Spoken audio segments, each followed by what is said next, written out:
Monday, it's kind of quiet. Good afternoon. As you all know, the president will be speaking this afternoon in Louisville, and we've got an event coming up, so I'll try to keep this relatively short to focus on, let the president focus on his message for the day. In regard to the news of the day, this morning, after receiving his daily intelligence briefing, the president met with Bill Gates, the co-chair and trustee of the Bill and Melinda Gates Foundation. The president and Mr. Gates talked about their shared commitment to finding and stopping disease outbreaks around the world. The president particularly commended Mr. Gates for the Gates Foundation work in global health and health security. Generous and innovative private philanthropic groups like the Gates Foundation are critical to our mission of finding the cures for tomorrow. Also this morning, the confirmation hearings in the Judiciary Committee began for the president's nominee for the Supreme Court, Judge Neil Gorsuch.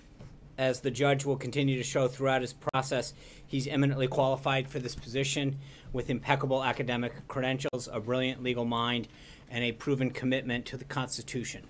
On Tuesday and Wednesday, Judge Gorsuch will be questioned by each member of the panel, and on Thursday we anticipate things to conclude with a panel of witnesses. The president was glad to see so many people convey their support in the last few days for Judge Gorsuch. Just this past weekend, Senator Grassley, former New York Mayor Bloomberg, editorial boards from across the country, and several of his former colleagues and classmates either penned op-eds and editorials or provided comments in one way or another stating his impeccable qualifications for the bench. They add to the long list of jurists, politicians, and elected officials from both sides of the aisle who have already given the judge their support.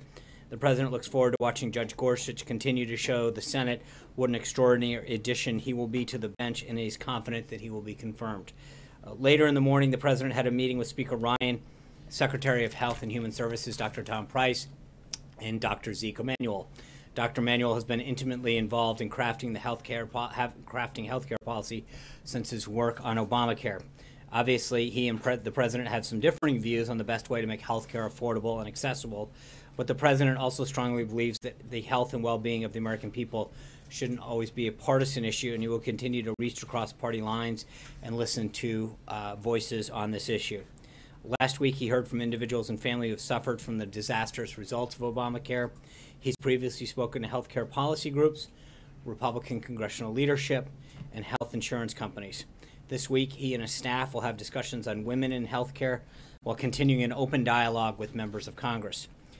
And he will be hosting even more meetings and listening sessions in the coming weeks as he works with Congress to bring common sense reforms to our healthcare system.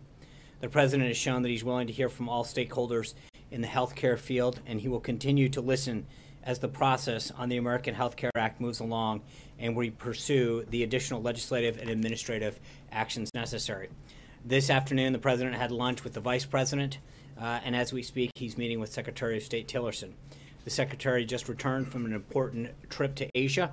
He made it clear that America is committed to our allies, Japan and the Republic of Korea, and that we expect China to increase its role in persuading North Korea to move away from nuclear weapon and ballistic missile development and towards steps to create a better future for the North Korean people.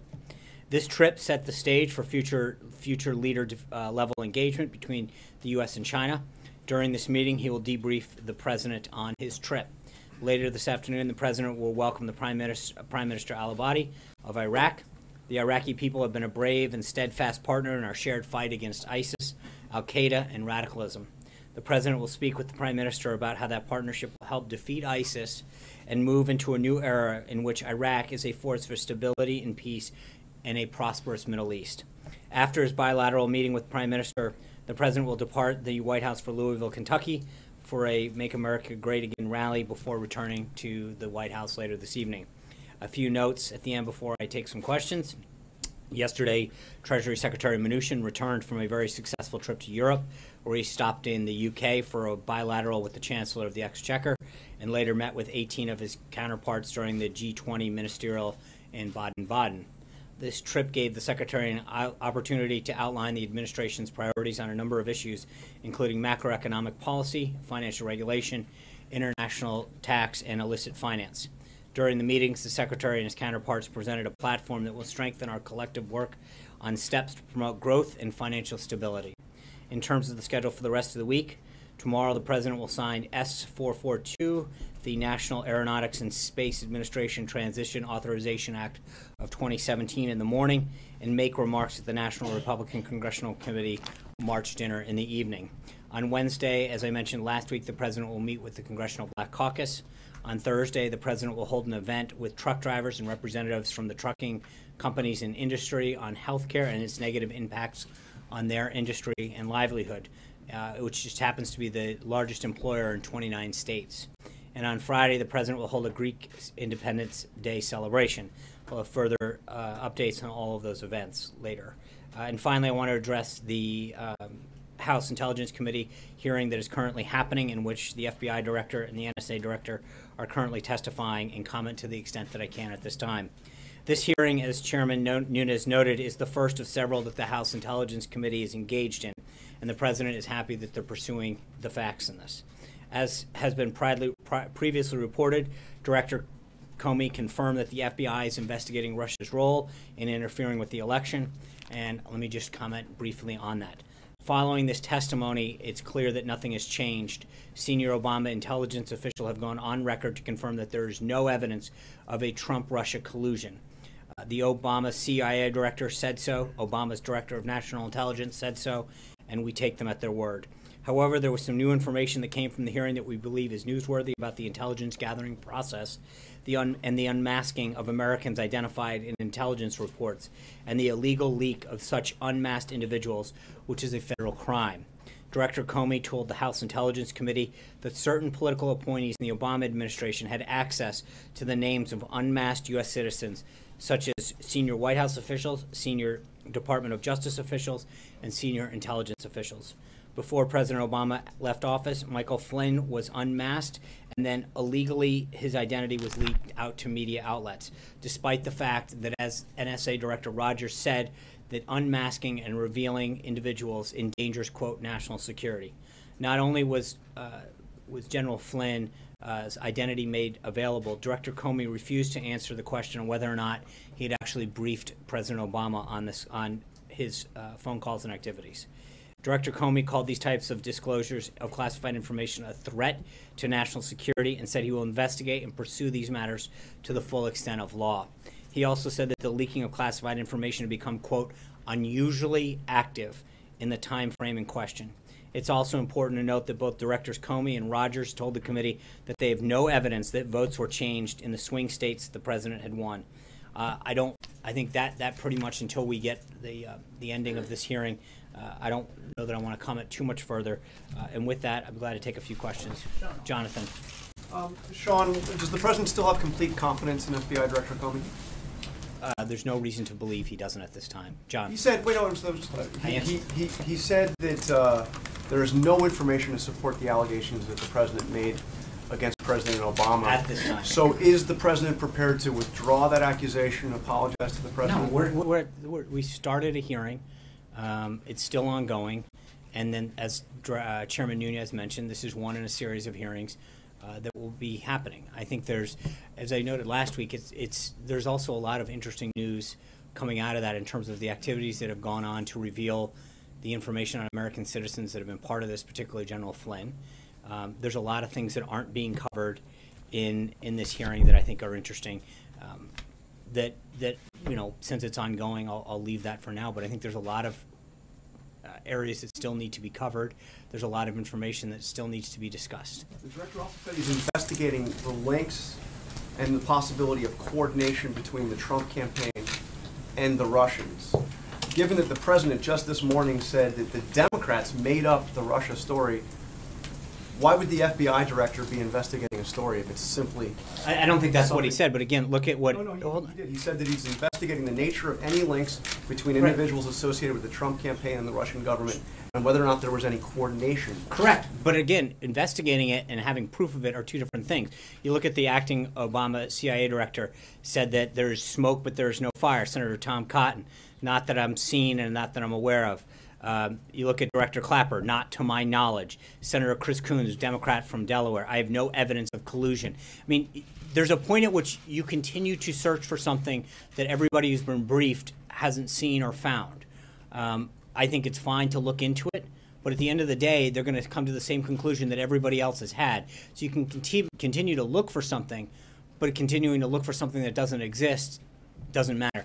There is a discussion, I heard some names floated around before, that were hangers-on around the campaign. And I think at some point, people that got thrown around at the beginning of this hearing, some of those names, the greatest amount of interaction that they've had is had cease and desist letters sent to them. So I think the Roger Stones and the Carter pages. Yeah, you... exactly. The Carter pages, yes. But I mean, those people, the greatest amount of interaction that they had with the campaign was the campaign apparently sending them a series of cease and desist letters. So again, I think that when you read a lot of this activity about associates, there is a fine line between people who want to be part of something that they never had an official role in and people who actually played a role in either the campaign or the transition. Julie. I just have two quick questions on the hearing today. Does the president, now that we know that there is an ongoing investigation by the FBI, does the president stand by his comments that he's not aware of any contacts that his campaign associates had with Russia during the election? Yes. Okay, and then the second one is, has anyone from the White House... Well, can I just amend the first? Sure. Obviously, just to be clear, I know that I'm trying to think through this for a second because obviously General Flynn, right. But again, during the campaign, right, before the election. And I'm not aware of any at this time, but even General Flynn was a volunteer of the campaign. And then obviously there's been this discussion of Paul Manafort, who played a very limited role for a very limited amount of time. But beyond, hey, Jonathan, hold on. Can you stop interrupting other people's questions? Okay, Jonathan, somebody's asking a question. It's not your press briefing. Julie's asking a question. Please calm down. Julie. Are you saying then that the president is aware of contacts that Manafort? No, nothing that hasn't been previously discussed. I just don't want to make it look like we're not aware of the stuff that's understood. And then the second thing is, anyone from the White House up to the president been interviewed by the FBI as part of this investigation? Not that I'm aware of. Mara. You said that you made a point of saying that Comey refused to say whether he had briefed Obama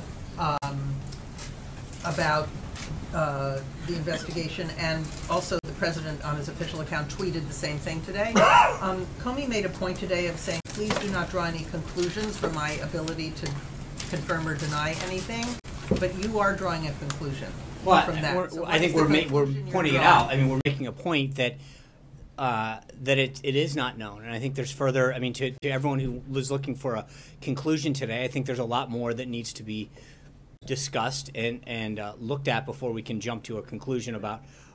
Hold on, but I think the point is that in the same token, you've got individuals that want an answer. And at the same time, there's clearly a lot of information that still hasn't come out or been discussed. So you're looking forward to this investigation? I think that there is a lot more to come, is the answer that I... The reason that I'm asking this question is you said that they are going to come to the same conclusion of everybody else. My point is that... So you already know what the conclusion No. is. What I'm getting at is that there is this media narrative that continues to talk about collusion that exists, and yet every person that's been briefed, Nunes, Tom Cotton, Chris Coons, Democrat of Delaware, Clapper, the Obama appointee, have all said that nothing that they've seen makes them believe that there was any collusion. And I think there's a difference between talking about an investigation into the 2016 election, which we all know, and any evidence of collusion. There is no evidence, according to the people that have been briefed, of any collusion or activity that leads them to believe that exists. I think that is an important point that gets overlooked over and over and over again. It's fine to look into it, but they are going to come to the same conclusion of everybody else, that this collusion doesn't exist. So you already know. No, I don't. No, that's not what I'm saying. What I'm saying is that every single person, because what the director said today is that there's an ongoing investigation. My point is to say that everybody who's been briefed on that investigation, there's an assumption that because of an investigation, it must mean that it's about something. My point to you is that there's an assumption on behalf of most people in the media about what that investigation must mean.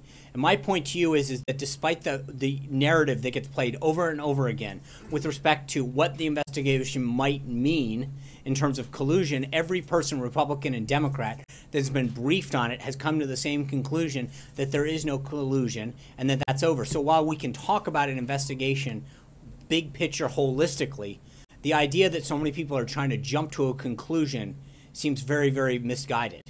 Zeke. Thanks, Sean. Two quick ones. First, just off the Tillerson briefing with the president, do you expect the invitation to President Xi for that summit that had been reported on for next month to be, was that extended on that trip? Do you expect that to be taking place early April 5th, 6th, 7th, 8th? I'll try to have more of a readout afterwards. I know that they're going to talk extensively about what he accomplished in both, Japan, South Korea, and obviously in Beijing. But I'm going to let the Secretary of State debrief the president before I get ahead of deciding what was discussed in Beijing. Back to the previous topic, I was hoping you could square the circle a little bit. You said in the case of the president's tweets that there's an ongoing investigation, that more things will come out that may justify that. But in the case of the collusion charge, you listed all the people who said there's no investigation there. Why, in one case, is that sufficient to say that there is no, you can rule out collusion now, versus in the other case you say, oh, there's going to be more information coming out that will prove I'm these not, tweets because again, I think there's a difference. I'm not ruling anything out. I'm merely explaining to you that every person, Republican, Democrat, Obama, that served in the Obama administration, across a broad section. tweets. In terms of what? That there are. But I think that there's on the investigation itself, we know from the people who have been briefed. On the other piece of it, we know that it's an ongoing thing, and that even according to the Department of Justice, in terms of the information that's been provided, and Chairman Nunes, that they are still at the beginning of this process. That is a very different thing than a group of people saying there is an ongoing investigation, and from what we've been briefed, there is no evidence to suggest any type of conclusion. That's a difference. Hunter.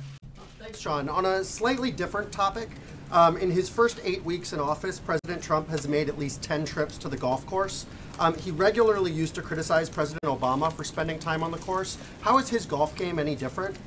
Well, I think two things. One is you saw him utilize this as an opportunity with Prime Minister Abe to help foster deeper relationships in Southeast Asia, in Asia rather, and have a growing relationship that's going to help U.S. interests.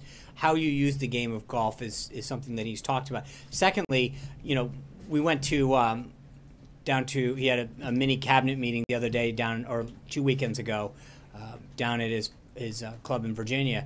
And I remember so many people jumping to the conclusion that he's going down and playing golf. Just because you go somewhere doesn't necessarily mean that you did it. So on a couple occasions, he's actually conducted meetings there. He's actually had phone calls.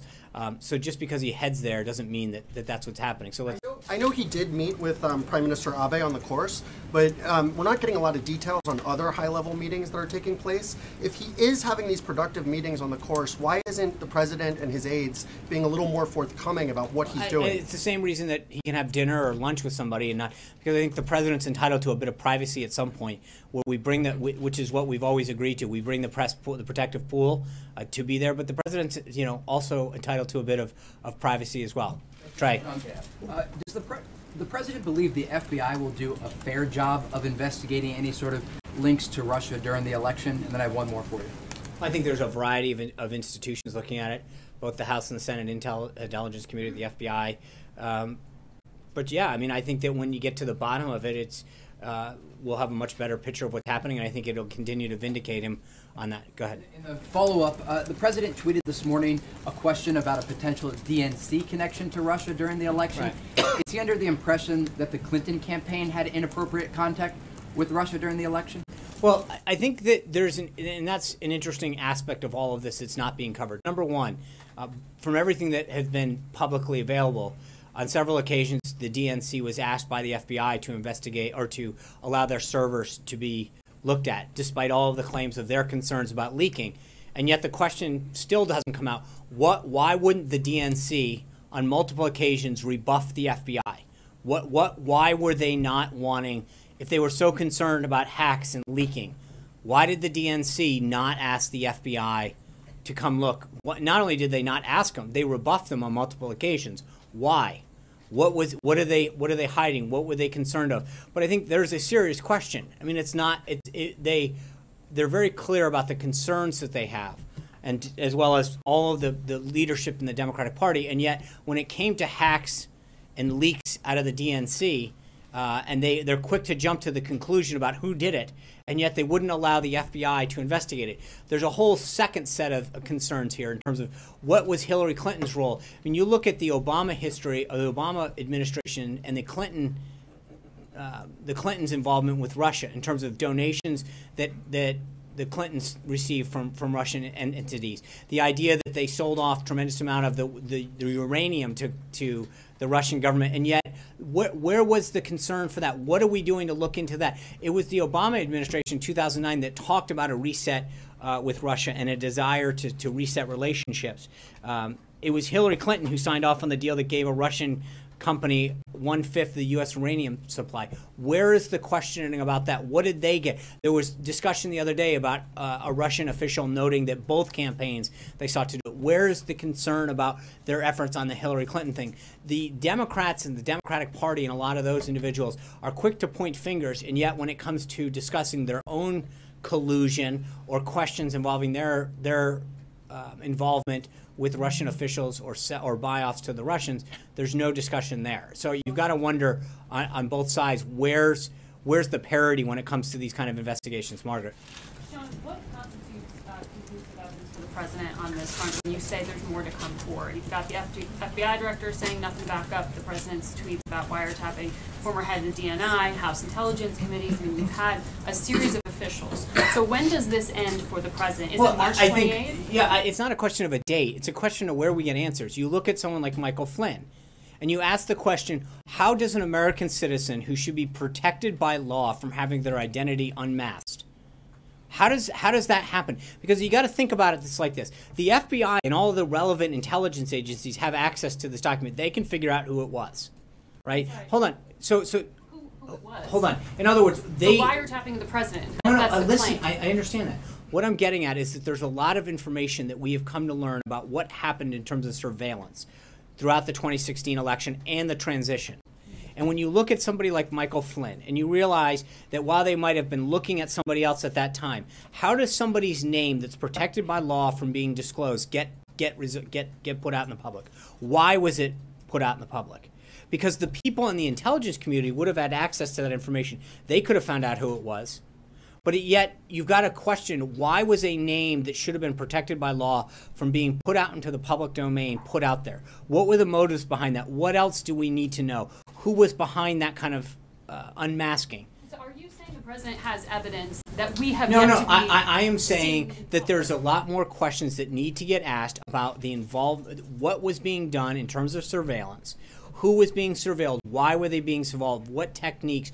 Why are certain people being sort of, quote, unmasked and having their identity known? What was going on? But there's a lot more questions than answers that need to get asked. Who does the president trust to provide those I answers think we've if talked not about the heads of all those agencies? And we've talked about this ad nauseum, that the House and the Senate Intelligence Committees are looking into this. Today is the first of several hearings that Chairman Nunes intends to call. Senator Burr has already talked about it. There's a ways to go, and I get that you guys want to know the end of the book right now, but we're on the first chapter of this process. Steve. So Burr and Nunes, he does trust them. Of course.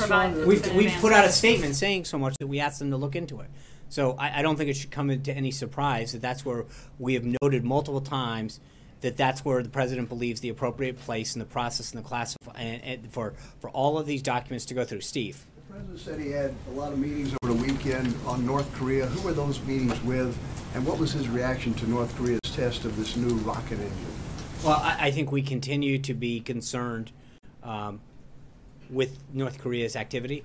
That's why not only have we continued to have conversations with officials in Japan and South Korea, but continue to urge China to step in and to play a larger role in deterring both the ballistic and other missile threats that North Korea plays. I will try to have a further readout on some of those conversations, but I think there is a growing concern about North Korea. I think that is part of what Secretary Tillerson is going to be discussing with him during their meeting. And did Tillerson get a promise from China to weigh in more on North Korea? I think he sent a very clear signal that our policy of strategic patience is over. The President and the Secretary of State have an expectation that China employ multiple points of pressure on North Korea. We know that we don't agree 100% of the time with China, but as the State Department noted yesterday, both President Xi and Secretary Tillerson agreed that there are opportunities for greater cooperation between China and the United States, and acknowledged that there are and will be in the future differences between the two countries. But I think that Secretary Tillerson's trip continued to or helped set us down that path, and I think that the follow-on meetings that the leaders intend to have will be helpful in that vein. Given the talk last week about the budget, the priorities for the American tax dollars, the need to cut programs like, or make cuts to programs like Wheels on the Ark, is the president going to consider curbing some of his trips to Mar-a-Lago, which the GAO estimates could cost $3 million for a trip for the president to Palm Beach? Is he planning to cut those back at all, given his feelings about the priorities for the Americans' tax dollars? I think that is a vast reach to suggest. I mean, the presidents always travel, and I think the president, wherever he goes, he carries the apparatus of the White House with us. That is just something that happens. The president will continue to go and travel around the country and have meetings to solve the nation's problems. And again, I think because I know you took a little bit of a shot there. I think even the Washington Post, which is no friend to conservatives, even they sided with us that these false sort of narratives on Meals on Wheels. It's not a federal program. 3% of their total budget comes from a block grant that's passed through there. It's a state-run program. They had apparently a phenomenal weekend this week. I get that that's a cute program to point at, but it is false and misleading to us to try to make that narrative stick. So I know, to your point that all presidents travel, no presidents traveled so often and so early to their own private residence. But so President Bush went to Crawford. I mean, there are places. Often. I get it. But at the same time, the president's very clearly that he's worked 7 days a week. This is where he goes to see his family. He brings people down there. This is part of being president. John. Thank you, Sean. Turning back to the meeting with Chancellor Merkel on Friday, did the president and the chancellor discuss the economic crisis in Greece at all? And given the appointment of two officials to the Treasury Department who've been critical of the International Monetary Fund, does the administration see a new or different role for the IMF in resolving the Greek economic crisis? Let me refer you to the Treasury Department on IMF. I think the readout that we provided on the secretary's, on the chancellor's visit, speaks for itself. They spoke at length as far as what they discussed and what they meant. So I'm not going to step on that. Francesca. Thank you. Are you aware of any White House officials that are under investigation by the FBI? No. Okay. And you mentioned the hangers-on in the campaign earlier and Carter Page, but there was also a question about Roger Stone. Was he also in that category? Is he someone that the president is still in frequent contact with? Because he's often called an informal advisor to the president and a confidant of him. Mr. Stone is somebody the president has known for a long time. He worked briefly on the campaign, I think, till about August of 2015, from recollection. But they have talked from time to time, but I don't think any time recently. But they had a long relationship going back years where they would provide counsel. And again, I played a role early on in his campaign, but ended that role in August of 2015. And I don't know at all when the last time they even spoke was. Sean, in the meeting this morning with Gates, did the president's cut in NIH funding come up, and how does he square meeting with Gates and sort of focusing on this whole need to continue medical research, and then at the same time want to cut medical research funding by such a large amount? I mean, I know they talked about cures and health, and I think he applauds a lot of the work that they've done overseas in particular. I don't have a full read on that yet, but I'll try to get you more on it. But look, we've discussed the NIH in particular. I think that there's this assumption in Washington that if you don't spend more on a subject that you're not caring as much. When you look at some of the agencies and departments and programs that we've seen, in many cases they're not meeting their mission. And I think there are cost savings that can be achieved, and so that you can focus the dollars that are being allocated towards a more effective use of the mission at hand. But it's interesting. I mean, only in Washington do you literally judge the success of something by how much money you throw at the problem, not actually whether it's solving the problem or coming up with anything. April. Sean, I want to go to a couple of topics. One, back on wiretapping, Comey said he had no information supporting that President Obama wiretapped President Trump. So with that, you have Schiff saying things like, there are half-truths coming from this president, no truths, it's dangerous, we're alienating our allies, we need to be able to trust our president. And with that, I'm going to ask you, and I need an answer for this, how do you regain trust, as some view him as the boy who cried wolf? I think if you're citing Adam Schiff's political diatribe at the beginning as some sort of sense of, I mean, he literally went off. You want to talk about, hold on. You want to talk about a series of mistruths and misdirection. I think if you look at that opening statement, it was filled with those. So I don't need to use that as some basis for having to respond to. It was, I was watching a lot of the reporter response on Twitter initially to his sort of diatribe, and I think there were several folks that talked about how he's mischaracterizing and taking things way out of context. So to use that as the basis of some kind of authoritative... saying there is no information. I think and at this point, and again, that I think, April, I've addressed this multiple times, at this point, we are at the beginning phases of this, and we have ways to go. John? I asked specific on the budget. Yeah. Okay, on the budget. How, and this is kind of going back to... This is number 3 now. Not really, it's number 2, thank you. How is the president contributing to his own goal of reducing spending, the deficit and the debt, in his management of spending here at the White House? Well, there's a lot. I mean, we've used the White House, when it looks at a total percentage of the budget, is minuscule. I think that to ask that question is somewhat ironic after seeing Director Mulvaney sit up here the other day and talk about the savings and the cost-cutting measures that we've seen across the entire budget. He sat up here and got grilled on that. And answered effectively how the president is looking at efficiencies and duplicity in all programs throughout government. So it's not just a question of here at the White House, but he's looking at it holistically throughout all of government. But then you look at some of the activities the president's personally engaged at in terms of the F-35, the next generation of the of Air Force One, personally getting in looking at ways in which we can create a more effective and efficient procurement process. That's one area where I think you're going to see the president personally engage on more and more, is looking at all the stuff that the government buys and how we're doing it, our bidding process in so many ways, especially in the Department of Defense. We know 3 people here are not taking salaries. Right. But what about salaries? I'm talking about, since he's making these massive cuts, right, is the hurt going to come here as well? Sure. I mean, it's not just a hurt, but you bring it up. There are multiple people here who are not taking salaries. I mean, that is, No, way more than 3, April. How many? I'll get back to you, but there's several of individuals that are not taking a salary here. So when you talk about commitment to helping to come serve this government, serve the president, and actually help institute a vision, there's a lot of people who have sacrificed tremendously in terms of saying, I'll give up. I've done very well for myself. This country's benefited me. This is an opportunity for me to give back. That there are people well through this organization who have done that. John? The president met with Dr. Emanuel, as you pointed out a short time ago. He's probably one of the fiercest critics of what the president is trying to do. If anybody out there, he's made it quite clear that he believes that this will take us back to worse than we were before the Affordable Care Act came in. What did the president hope to gain by meeting with Dr. Emanuel? Well, he's an architect of Obamacare. I think that despite our political and policy differences, he wants to hear ideas not just of him, but a lot of people. And that's, we've brought in people on both sides of the aisle from both houses, from industry. The idea is to try to make this the best possible.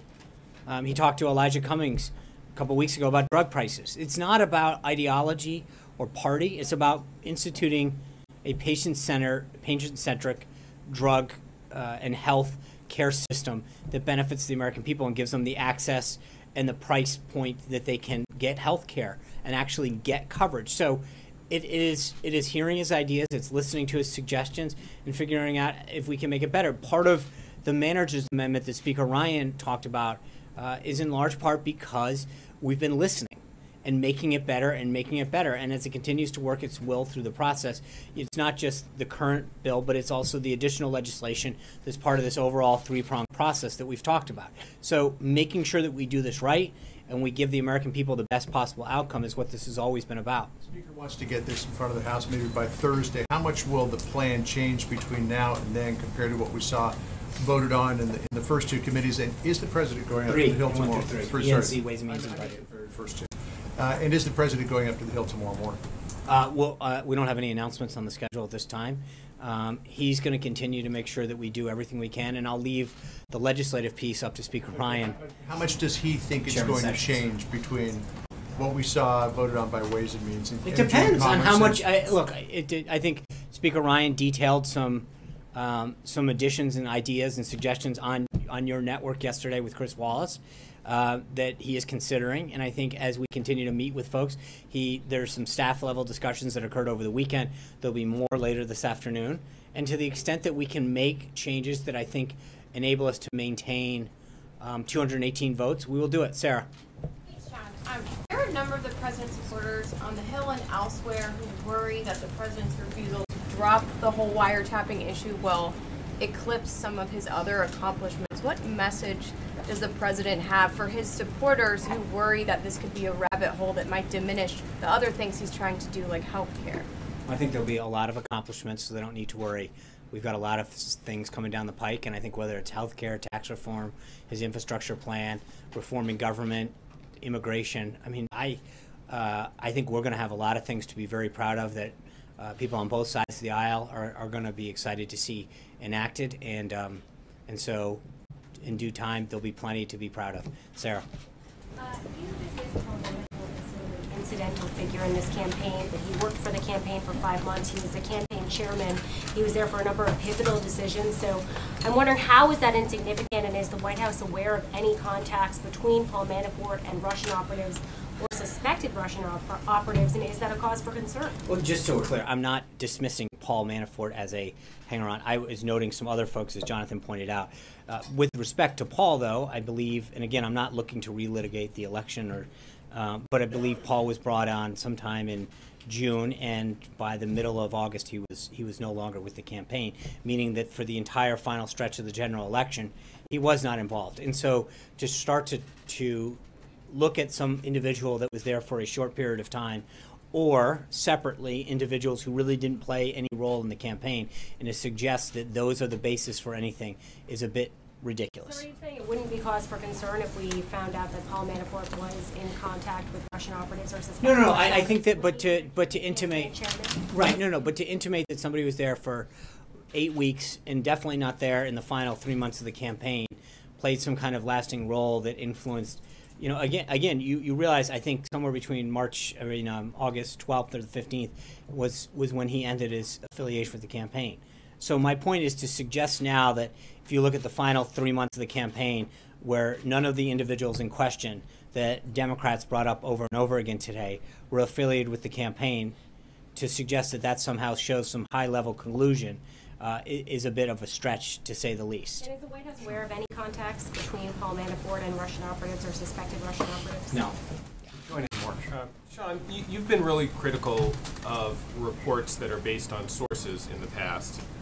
Today, it seems like the two headlines that we got out of the committee were, one, an official confirmation directly from the FBI and the Justice Department that there is an ongoing criminal investigation into whether associates of the sitting president had contacts with Russia and Russian operatives, and whether there was any coordination between those. And the second headline being that there is an official, you had questioned in the past, previously a couple weeks ago, when there were reports in our paper and others that the FBI director was indicating that there was no support for the president's tweets. You said, well, those are just reports, those are not coming from his mouth, he hasn't said it. Okay, we've now got it from his mouth directly in open testimony that there's no evidence that he has to support the president's tweets. I guess the question is, do those two facts, which are now on the record and not attributed to anonymous sourcing, does that cause this White House any concern? And how come you treat the latter, the one about wiretapping, you want to say that's just in the early stages, but on the former one, you want to sort of come to the conclusion that the investigation is sort of gotten to the point where you don't have to worry about that because that's all said and done and everybody's come to the conclusion on that. So that seems like you're treating both of those pieces of news very differently. Well, first, I think your headlines are bad. I'm glad to rewrite. I'd be glad to if you guys are looking for some help. I'm for a job. Our services are at the New York Times disposal if it comes to writing headlines. We could probably do a couple things on stories too if you're if we're willing to go there. I think because there's a big difference. One is literally talking. There's a big difference. Everyone keeps conflating that there's an investigation into the 2016 election. Got it. No disagreement there, right? But I think that there's a question about collusion between anybody. And my point has been to say over and over again, to the dismay of every one of you guys, is that when the people who have been briefed by the FBI about collusion between individuals, the answer continues to be no. And at some point, take no for an answer. When these people, both sides of the aisle, Obama appointees, elected Democrats, elected Republicans, say no evidence suggested, at some point, it's not just about me, it's about you. Take no for an answer and realize that the people, while you can have an investigation, it doesn't necessarily mean that you have to jump to the conclusion that, aha, it must be about the collusion between those two things. They've talked about this for a long time. The 17 intelligence agencies have talked about an ongoing investigation into Russia's involvement in the election. That's vastly different than jumping to the conclusion and saying that there must be somehow, therefore, a collusion between individuals on one side. They don't talk about all of the Hillary Clinton collusion that may or may not have occurred, and that was a subject that came up with a Russian official, and yet that has not gotten pursued once. There were 0 minutes paid on the evening news the other night when that Russian official said that they attempted to reach out to both campaigns. 0 minutes. I know. See, I'm an equal opportunity whack. Does the president need to take no for an answer in the same way that you're urging? No, because one is a bunch of people who've been briefed who are saying we haven't seen anything, and one is an ongoing. And because when you ask them, they are getting it. The president was very clear, and I think there's continuing to be a very, very literal interpretation of his tweet, which is whether or not there was wiretapping. The president understands that you don't literally wiretap people the same way that you did in the 70s and 80s with wires and things in the top of phone. So, right. Director Comey didn't focus on wiretapping. He but again, I think that we are still at the beginning phase of a look as to what kind of surveillance occurred and why.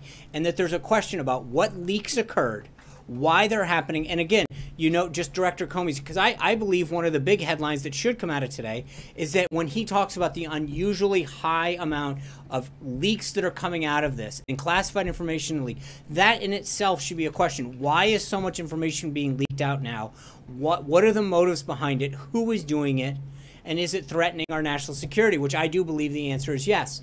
But there is a lot of other stories. And that's why I think, with all due respect to your two headlines coming out, I do believe there's a lot of headlines coming out. It's just that the only headlines that people want to write are the ones that support a narrative against this administration and not one that actually looks into, how many times do people say that there was no evidence of something happening? How many times or how much classified information is being leaked?